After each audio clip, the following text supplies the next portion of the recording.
नमस्कार साथियों। आज के इस वीडियो में हम लोग बात करेंगे विनोबा भावे यूनिवर्सिटी हजारीबाग के सेमेस्टर 1 मेजर पेपर सोशियोलॉजी के कुछ इंपॉर्टेंट क्वेश्चन के बारे में जो आपके एग्जाम में हमेशा पूछे जाते हैं। साथियों, इस पेपर में हम लोग मेजर पेपर सोशियोलॉजी में हम लोग सारे इंपॉर्टेंट क्वेश्चनों के बारे में डिस्कस करेंगे और सारे इंपॉर्टेंट क्वेश्चनों के हम लोग आंसर को भी समझेंगे ताकि आप एग्जाम में अच्छे से लिख सकें। साथियों, यहाँ पर आप देख रहे होंगे थंबनेल में सेमेस्टर 1 सेशन 24-28 लिखा हुआ है। साथियों, ये सेशन 24-28 के लिए तो इम्पोर्टेंट है ही। साथ ही जाकर यदि आप भविष्य में किसी भी सेशन से देख रहे हैं, चाहे आप 25-29 सेशन से देख रहे हो, चाहे 26-30 सेशन से, तो ये आपके लिए उतना ही इम्पोर्टेंट है जितना कि अभी सेमेस्टर 1 सेशन 24-28 के लिए इम्पोर्टेंट है। तो चलिए साथियों, इस पेपर में हम लोग वन शॉट में कहे तो एक मैराथन के जैसा हम लोग समझेंगे। मेजर पेपर 1 सोशियोलॉजी के इंपॉर्टेंट क्वेश्चन को देखेंगे, साथ ही सारे इंपॉर्टेंट क्वेश्चन के हम लोग आंसर को भी समझेंगे। तो चलिए साथियों, बिना टाइम को ज्यादा किए हुए हम लोग क्वेश्चन की ओर बढ़ते हैं। साथियों, जो पहला क्वेश्चन है वह है आपका समाजशास्त्र की परिभाषा क्या है, प्रकृति और क्षेत्र को समझाइए। मतलब कि सबसे पहले आपको ये सारी चीजें जाननी होगी कि समाजशास्त्र की परिभाषा क्या है। हालांकि साथियों, ये सारी चीजें तो आप जानते ही हैं, समाजशास्त्र क्या है, इसका प्रकृति क्या है, उसका स्कोप क्या क्या है, ये सारी चीजें। लेकिन आप इसे एग्जाम में लिखिएगा कैसे, ये बहुत जरूरी है। साथियों, आप जब एग्जाम देके आते होंगे तो आपको ये लगता होगा कि ये सारे क्वेश्चन हम लिख जानते थे लेकिन लिख नहीं पाए। तो ऐसा इसलिए होता है कि हम लोग प्रैक्टिस नहीं किए होते हैं। तो अभी आप बोलिएगा समाज शास्त्र तो हम लोग जानते हैं सर की, जिसमें हम लोग समाज के बारे में पढ़ते हैं। तो ये समाज शास्त्र हो गया, लेकिन आप इसे इंग्लिश मतलब इसे आप एग्जाम में लिखिएगा कैसे, ये बहुत जरूरी है।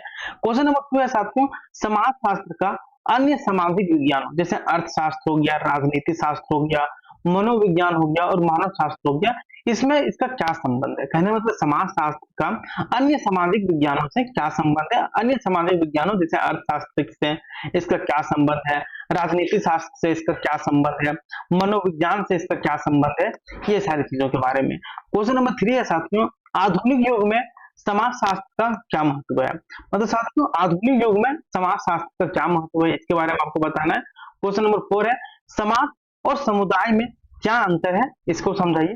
संस्था और संगठन में क्या होते हैं, इनके उदाहरण दीजिए। क्वेश्चन नंबर 6 है साथियों, लोकाचार, नैतिक मूल्य और रीतियां क्या होते हैं, उदाहरण सहित समझाइए। नेक्स्ट क्वेश्चन है क्वेश्चन नंबर 7, सामाजिक समूह क्या होता है, इसकी विशेषताएं क्या है, इसके बारे में बताइए। क्वेश्चन नंबर 8 है साथियों, प्राथमिक समूह और गौण समूह में अंतर को स्पष्ट कीजिए। क्या है कि प्राथमिक समूह क्या है, गौण समूह क्या है, इन सारी चीजों के बारे में हम लोग जानेंगे और इन दोनों के बीच अंतर क्या है साथियों, इसे भी हम लोग डिटेल में समझेंगे। क्वेश्चन नंबर 9 है साथियों, इनफॉर्मल और फॉर्मल समूहों का तुलनात्मक अध्ययन कीजिए।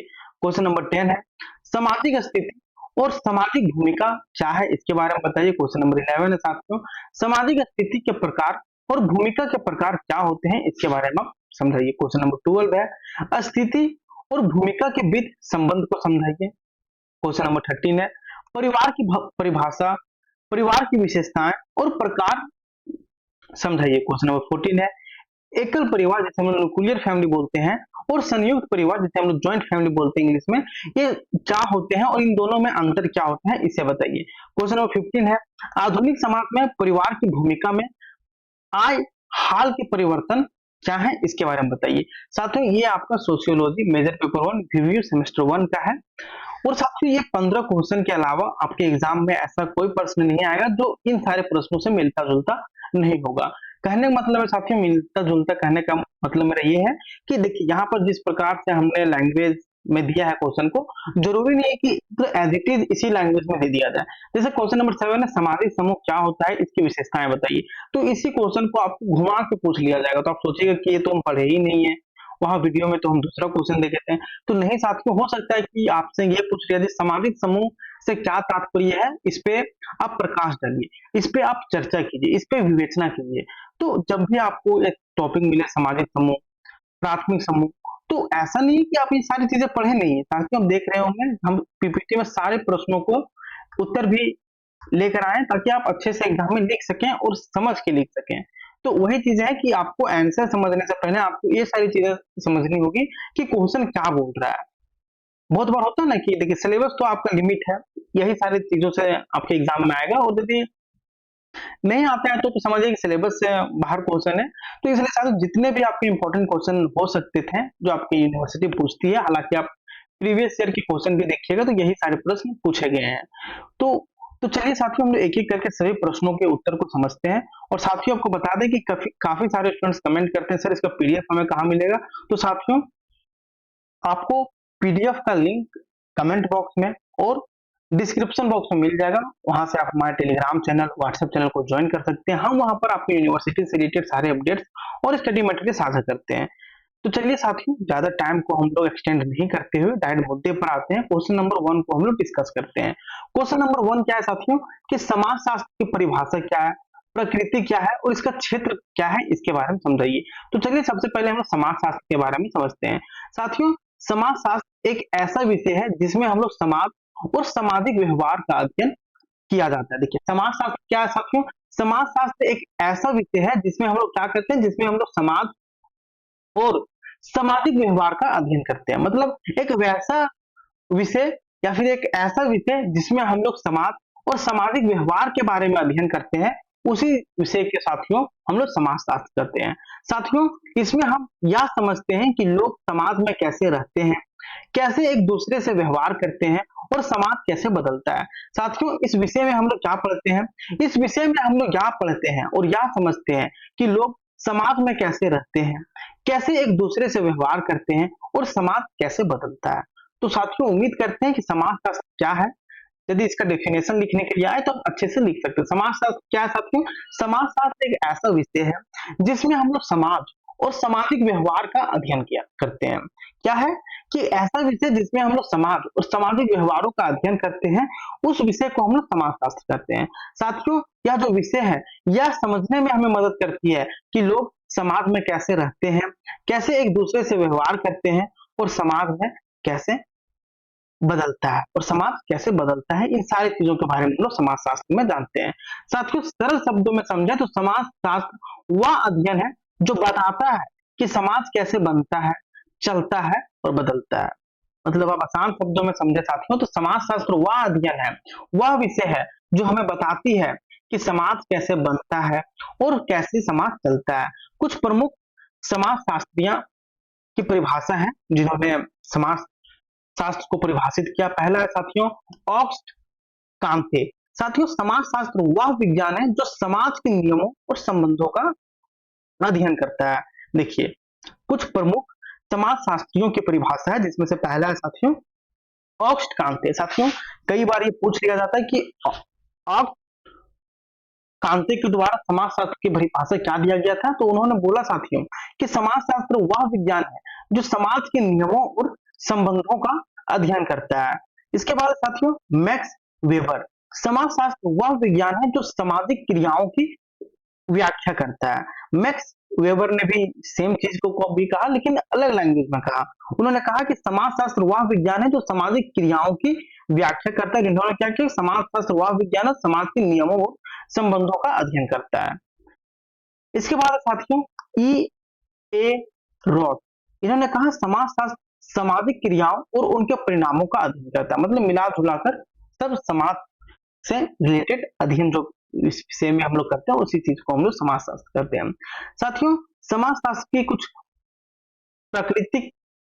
प्रकृति निम्नलिखित है जिसमें से पहला साथियों यह एक सामाजिक विज्ञान है, यह समाज से जुड़े मुद्दों का वैज्ञानिक तरीके से अध्ययन करता है। देखिए साथियों जो उसका पहला प्राकृतिक है साथियों जिसमें से पहला है कि यह एक सामाजिक विज्ञान है और यह समाज से जुड़े मुद्दे को यह वैज्ञानिक तरीके से यह अध्ययन करवाती है। इसके बाद साथियों यह तटस्थ मतलब कि यह निष्पक्ष होता है। समाजशास्त्री बिना किसी पक्षपात के समाज का अध्ययन करता है। इसके बाद साथियों यह अध्ययन करता है सामाजिक संबंधों का, जैसे परिवार, दोस्ती, जाति, धर्म आदि ये सारी चीजें का। साथियों यह व्यवहारिक होता है, इसके ज्ञान से समाज की समस्याओं को समझा और हल किया जाता है। इसके बाद साथियों समाजशास्त्र का क्षेत्र बहुत व्यापक है, इसमें समाज के हर भाग का अध्ययन किया जाता है। क्योंकि क्वेश्चन में आपको क्या क्या बोला गया था, समाजशास्त्र की परिभाषा, इसका प्रकृति और इसका क्षेत्र, इसका स्कोप। तो वही है साथियों इसमें हम लोग पढ़ेंगे समाजशास्त्र का क्षेत्र बहुत व्यापक है। इसमें समाज के हर भाग का अध्ययन किया जाता है, जैसे परिवार और विवाह, इनसे जुड़ी परंपराओं और नियमों का अध्ययन किया जाता है। इसके बाद साथियों शिक्षा, स्कूल, कॉलेज और शिक्षा व्यवस्था का समाज पर प्रभाव। इसके बाद साथियों धर्म, धार्मिक आस्थाएं और उनके समाज पर असर क्या है, ये सारी चीजों के बारे में पढ़ा जाता है। इसके बाद है राजनीति, राजनीति और समाज के बीच का संबंध भी इस विषय में पढ़ा जाता है। इसके बाद साथियों अर्थव्यवस्था, मजदूरी, व्यापार और सामाजिक वर्गों का अध्ययन इसमें किया जाता है। इसके बाद साथियों सामाजिक परिवर्तन, समय के साथ समाज में होने वाले बदलाव भी पढ़ा जाता है। समाज शास्त्र वह विषय है जो हमें समाज और उसमें रहने वाले लोगों को समझने में मदद करता है। क्या साथियों समाज शास्त्र वह विषय है जो हमें समाज और उसमें रहने वाले लोगों को समझने में या मदद करता है। देखिए समाज शास्त्र क्या है साथियों, समाज शास्त्र एक ऐसा विषय है साथियों जो हमें समाज और उसमें रहने वाले लोगों को या समझने में हमें मदद करती है। यह हमें बताता है कि लोग क्यों और कैसे एक दूसरे के साथ व्यवहार करते हैं। साथियों समाज शास्त्र हमें यह भी बताती है कि लोग क्यों और कैसे एक दूसरे के साथ व्यवहार करते हैं और समाज कैसे बदलता है। इसके बाद है साथियों क्वेश्चन नंबर 2, समाज शास्त्र का अन्य सामाजिक विज्ञान जैसे अर्थशास्त्र, राजनीति शास्त्र, मनोविज्ञान, मानव शास्त्र से संबंध बताइए।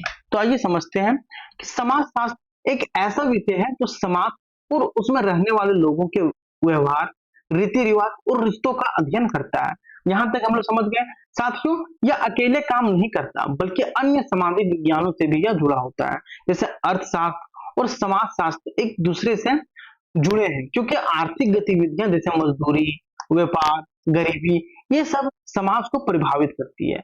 राजनीति शास्त्र, पॉलिटिकल साइंस से भी इसका संबंध है क्योंकि समाज में सत्ता, सरकार, कानून और अधिकारों की समझ राजनीति से ही मिलती है। कहने का मतलब साथियों कि क्वेश्चन आप क्या बोल रहे हैं कि समाज शास्त्र का अन्य सामाजिक विज्ञान जैसे अर्थशास्त्र, राजनीति शास्त्र, मनोविज्ञान, मानव शास्त्र, इस सबसे संबंध क्या है।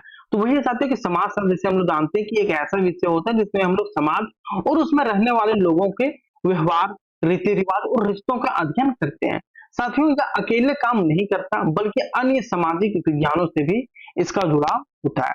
जैसे अर्थशास्त्र और समाजशास्त्र एक दूसरे से जुड़े होते हैं। आप बोलिएगा एक दूसरे से कैसे जुड़े होते हैं अर्थशास्त्र और समाजशास्त्र? तो साथियों क्योंकि आर्थिक गतिविधियां जैसे मजदूरी हो गया, व्यापार हो गया, गरीबी हो गया, ये सब समाज को प्रभावित करती है और समाज हमें लोगों की समस्याओं, उनके रीति रिवाज, सभी चीजों के बारे में हमें बताती है। तो इसलिए साथियों अर्थशास्त्र और समाजशास्त्र एक दूसरे से जुड़े हुए विषय हैं। जो क्यों जुड़े हुए विषय? क्योंकि साथियों आर्थिक गतिविधियां जैसे मजदूरी हो गया, व्यापार हो गया, गरीबी हो गया, ये सब समाज को प्रभावित करती है इसलिए।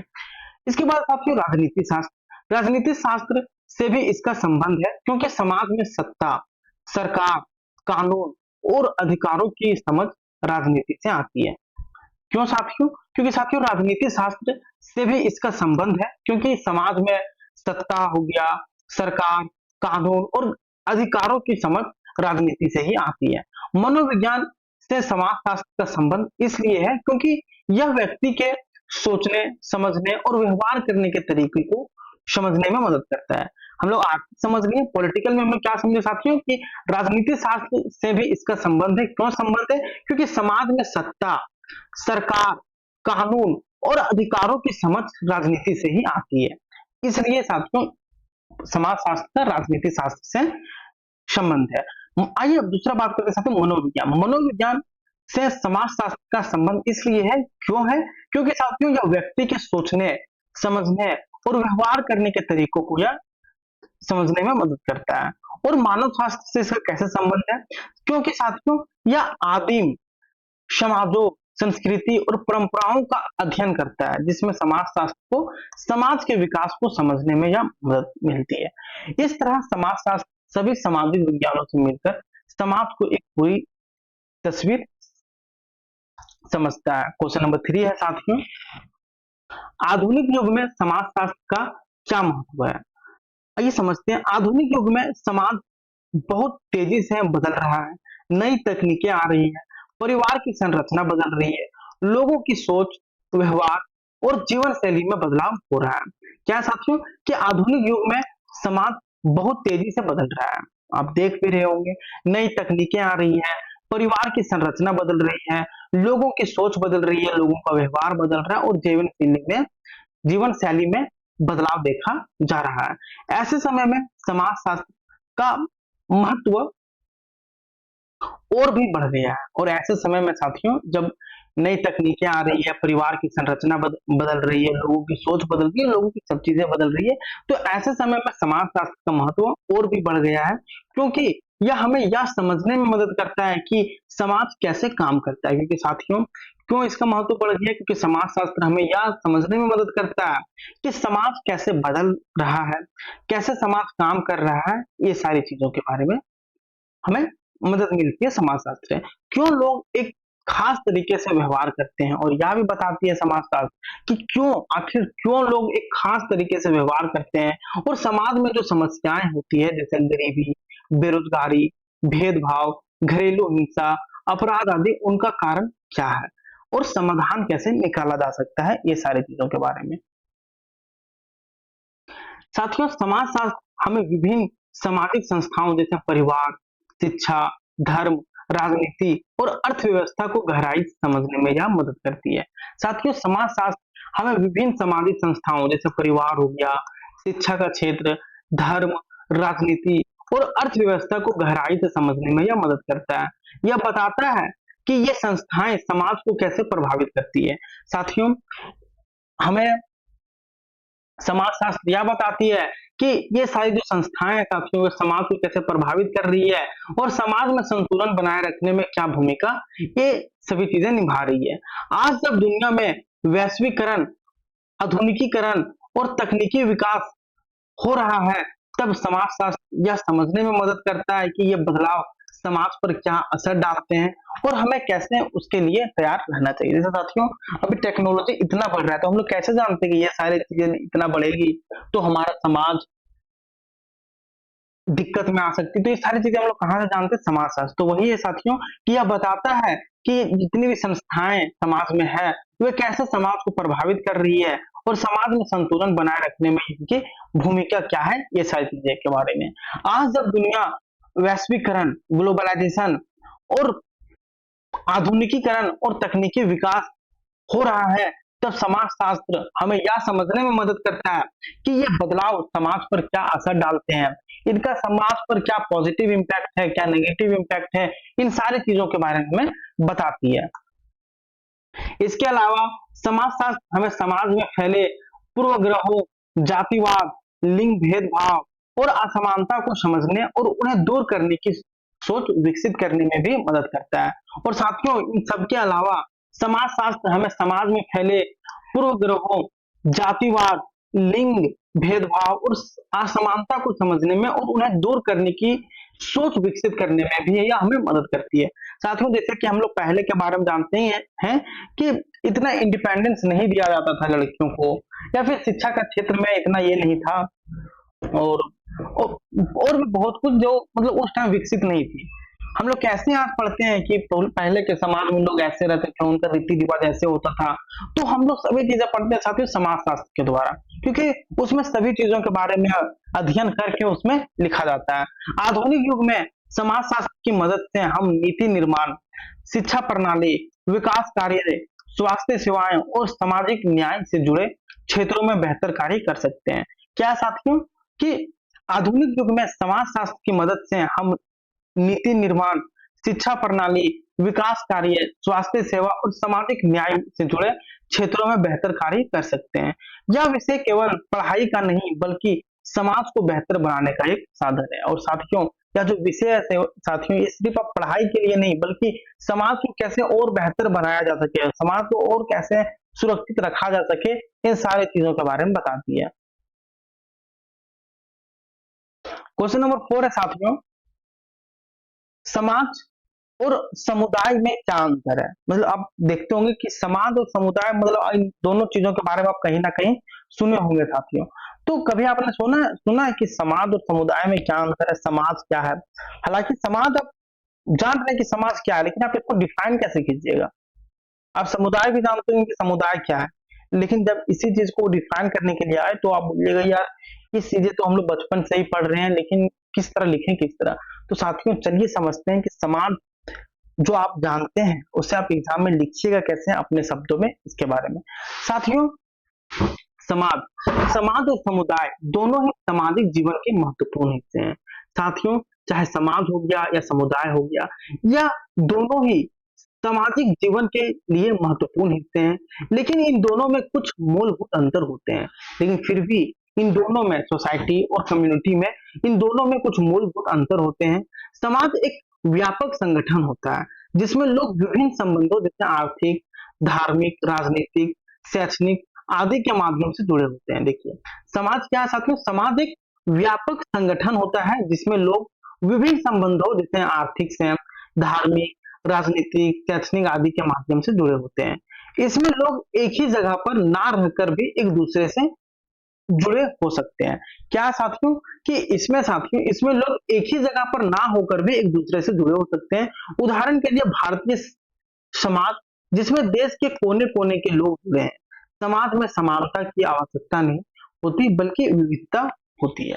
ये समझ गए साथियों समाज। आइए हम लोग समुदाय के बारे में बात करते हैं। साथियों वही दूसरी ओर समुदाय एक ऐसा समूह होता है जिसमें लोग किसी निर्धारित भौगोलिक क्षेत्र में रहते हैं। जैसे आप कभी सुनेंगे कि ये समुदाय से बिलोंग करते हैं, वे लोग वो समुदाय से बिलोंग करते हैं। तो वही साथियों कि समुदाय क्या है, समुदाय एक ऐसा समूह होता है जिसमें लोग किसी निर्धारित भौगोलिक क्षेत्र में रहते हैं और उनके बीच भावनात्मक लगाव, परस्पर मेल जोल और एकजुटता होती है। उदाहरण के लिए एक गांव या मोहल्ला एक समुदाय हो सकता है। समुदाय में लोग आपस में प्रत्यक्ष संपर्क में होते हैं, जबकि समाज में यह जरूरी नहीं होता। यही सारे इन दोनों के बीच मुख्य अंतर है साथियों। इस प्रकार समाज एक बड़ा ढांचा है जो नियमों, परंपराओं और संस्थाओं पर आधारित होता है, जबकि समुदाय साथियों एक छोटा, घनिष्ठ और भावनात्मक संबंधों पर आधारित समूह होता है। दोनों मिलकर सामाजिक जीवन को समझने और चलाने में मदद करती है। और साथियों ये दोनों मिलकर क्या करती है, सामाजिक जीवन को समझने और चलाने में यह हमें मदद करती है। नेक्स्ट क्वेश्चन है साथियों क्वेश्चन नंबर 5, ये भी काफी इंपॉर्टेंट है। संस्था और संगठन क्या होते हैं, इनके उदाहरण दीजिए। आइए सबसे पहले हम संस्था के बारे में जानते हैं साथियों, इसके बाद संगठन के बारे में जानेंगे। क्या साथियों संस्था और संगठन समाजशास्त्र के दो बहुत ही महत्वपूर्ण शब्द हैं।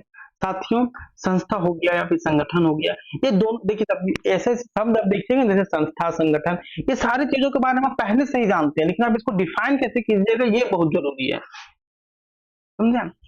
संस्था क्या साथियों, संस्था और संगठन दोनों ही समाजशास्त्र के महत्वपूर्ण शब्द हैं जो सामाजिक जीवन को समझने में हमारी मदद करती है। जो हमें किस चीज में मदद करती है साथियों, या हमें संस्था हो गया या फिर संगठन हो गया, या दोनों ही हमें सामाजिक जीवन को समझने में मदद करती है, लेकिन दोनों का अर्थ और उद्देश्य अलग अलग होता है। लेकिन साथियों बता दें आपको कि दोनों का जो अर्थ और दोनों का जो उद्देश्य है वह अलग अलग होता है। आइए पहले बात करते हैं साथियों संस्था के बारे में। साथियों संस्था समाज की वह अस्थायी और व्यवस्थित व्यवस्था होती है जो समाज में कुछ जरूरी कार्यों को पूरा करने के लिए बनी होती है। देखिए संस्था क्या है साथियों, संस्था समाज की वह अस्थायी और व्यवस्थित व्यवस्था होती है जो समाज में कुछ जरूरी कार्यों को पूरा करने के लिए बनी होती है।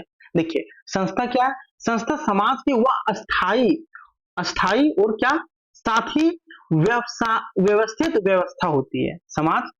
संस्था समाज की वह अस्थायी और व्यवस्थित संस्था होती है जो समाज में कुछ जरूरी कार्यों को पूरा करने के लिए बनी होती है। जो किस लिए बनी होती है साथियों, कि मान लीजिए समाज में कुछ जरूरी कार्य है तो ये उस चीज के लिए बनी होती है जो समाज की अस्थायी और व्यवस्थित व्यवस्था होती है। साथियों यह समाज के नियमों, मूल्यों और परंपराओं पर आधारित होता है। और संस्था जो होती है साथियों, यह समाज के नियमों, इनके मूल्यों और परंपराओं पर आधारित होती है और लोगों के जीवन को एक निश्चित दिशा में चलने की प्रेरणा देती है। और इसी के साथ साथ में जो संस्था होती है वो लोगों के जीवन को एक निश्चित दिशा में चलने की प्रेरणा देती है, जैसे परिवार, शिक्षा, धर्म, विवाह और राजनीति आदि। जैसे साथियों हो गया आपका परिवार, शिक्षा, धर्म, विवाह और राजनीति आदि, ये सारी चीजें। उदाहरण के लिए विवाह एक सामाजिक संस्था है जो दो लोगों के बीच संबंध को समझा समाज की मान्यता देती है। जैसे साथियों क्या है, परिवार, शिक्षा, धर्म, विवाह और राजनीति आदि। उदाहरण के लिए विवाह एक सामाजिक संस्था है जो दो लोगों के बीच संबंध को समाज की मान्यता देता है। तो साथियों वही संगठन, संगठन क्या है साथियों, संगठन कुछ व्यक्तियों का एक समूह होता है। संगठन क्या होता है साथियों, कि कुछ व्यक्तियों का एक समूह होता है जो किसी विशेष उद्देश्य या कार्य को पूरा करने के लिए बनाया जाता है। तो किस लिए बनाया जाता है साथियों, किसी कुछ व्यक्तियों का एक समूह होता है जो किसी विशेष उद्देश्य या कार्य को पूरा करने के लिए बनाया जाता है। संगठन आमतौर पर एक निश्चित समय और उद्देश्य के लिए बनाए जाते हैं। और साथियों संगठन क्यों बनाया जाता है, संगठन के आमतौर पर एक निश्चित समय, मतलब आप कभी सुने होंगे, चलिए एक हम लोग संगठन बनाते हैं, इस संगठन में हम लोग ये काम करेंगे, ये चीजें बदलाव करेंगे, ये सारी चीजों के बारे में। तो वही है साथियों कि संगठन आमतौर पर एक निश्चित समय और उद्देश्य के लिए बनाए जाते हैं, और जब उद्देश्य पूरा हो जाता है तो संगठन समाप्त भी हो सकता है। और ऐसा नहीं कि हर संगठन एक उद्देश्य के बाद समाप्त हो जाता है, और भी वे काफी सारे उद्देश्य बनाते हैं और उसमें काम भी करते हैं। तो वही सारी चीजें हैं। यह संस्था की तरह स्थायी नहीं होता। देखिए संस्था क्या थी साथियों, समाज की वह अस्थायी और व्यवस्थित व्यवस्था थी, लेकिन संगठन जो होता है साथियों वह अस्थायी नहीं होता। उदाहरण के लिए स्कूल, क्लब, ट्रेड यूनियन, सहकारी समिति आदि ये सारी चीजें। जैसे एक किसान संगठन बनाया जाता है ताकि किसानों की समस्याओं को सरकार तक पहुंचाया जा सके। इस प्रकार संक्षेप में कहें तो संस्था समाज में नियम और व्यवस्था बनाए रखने की अस्थायी ढांचा है।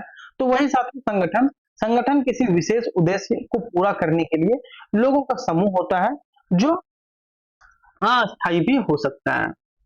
क्वेश्चन नंबर 6 है साथियों, लोकाचार, फोकवेज, नैतिक मूल्य और रीतियां क्या होते हैं, उदाहरण से समझाइए। तो साथियों इसके बाद के क्वेश्चन को आप बहुत ही बारीकी से इस पीपीटी में देख सकते हैं। बाकी के क्वेश्चन का जो पीडीएफ है, बाकी का नहीं साथियों, सारे जो क्वेश्चन है आंसर है, इन सारे पीडीएफ को हम टेलीग्राम चैनल पर साझा कर देंगे, तो वहां से आप इसे बहुत ही अच्छे तरीके से डाउनलोड करके पढ़ सकते हैं। इसमें हम आपको साथियों सारे प्रश्नों के उत्तर मेंशन किए हैं ताकि आप अच्छे से पढ़ सकें और एग्जाम में अच्छे अंक से आप उत्तीर्ण हो सके। तो साथियों मिलते हैं नेक्स्ट वीडियो में किसी और सब्जेक्ट के इंपॉर्टेंट क्वेश्चन के साथ। आप हमें कमेंट बॉक्स में जरूर बताएं साथियों कि हम और भी किस सब्जेक्ट के इंपॉर्टेंट क्वेश्चन लेकर आए जो आपके एग्जाम में मदद कर सकती है। और साथियों एक और जरूरी बात साथियों, यदि अभी तक आपने हमें टेलीग्राम चैनल, व्हाट्सएप चैनल तो फॉलो नहीं किया है तो डिस्क्रिप्शन बॉक्स में आपको दोनों का लिंक मिल जाएगा, वहां से हमें फॉलो कर सकते हैं, क्योंकि हम वहां पर आपको यूनिवर्सिटी से रिलेटेड सारे अपडेट्स और स्टडी मटेरियल साझा करते हैं। धन्यवाद साथियों।